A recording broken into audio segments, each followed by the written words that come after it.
সাহিত্যিক ও ঔপন্যাসিক অদ্বৈত মল্লবর্মণ তৎকালীন কুমিল্লা জেলার অধীন ব্রাহ্মণবাড়িয়া মহকুমার গোকর্ণ গ্রামে জন্মগ্রহণ করেছিলেন। বাংলাদেশের আঞ্চলিক উপন্যাস সাহিত্যে তাঁর তিতাস একটি নদীর নাম একটি অনবদ্য রচনা। গ্রামের দরিদ্র শ্রেণীর লোকজনদের দুঃখ দুর্দশা ও দৈনন্দিন জীবনের কাহিনী ফুটিয়ে তুলেছিলেন এই উপন্যাসে।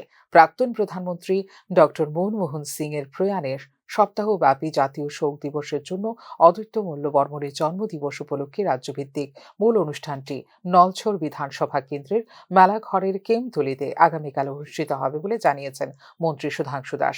অদ্বৈত মল্লবর্মণ আমাদের জীবনে একজন অন্যতম ব্যক্তিত্ব হিসেবে পরিচিত। আত্মবিশ্বাসে ভর করে দরিদ্রতা কাটিয়ে জীবনে প্রতিষ্ঠিত হওয়ার শিক্ষা আমরা তাঁর কাছেই পাই।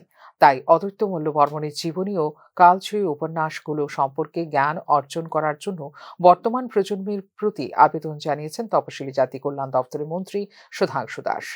প্রচণ্ড দারিদ্রতাকে উপেক্ষা করেও সমাজের মধ্যে প্রতিষ্ঠিত হওয়া যায় যদি নিজের মধ্যে আত্মবিশ্বাস থাকে, সেটারই অন্যতম উদাহরণ কিন্তু অদ্বৈত মল্লবর্মণ। তো ওনার মতো মহান ব্যক্তিত্বকে শ্রদ্ধা জানাতে পেরে আজকে আমরা অত্যন্ত আনন্দিত এবং গর্বিত। আমরা আবেদন করব অদ্বৈত মল্লবর্মণের জীবনী, তার যে কালজয়ী ইতিহাস, এটা আমাদের জানা উচিত এবং আজকের প্রজন্ম তো অবশ্যই জানা উচিত, কারণ ওনার থেকে অনেক বেশি প্রেরণা পাওয়ার মতো বিশেষ বিষয় রয়েছে।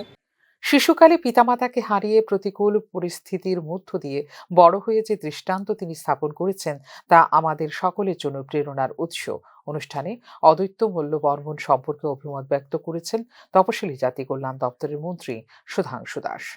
ফিউরো রিপোর্ট, নিউজ নাও।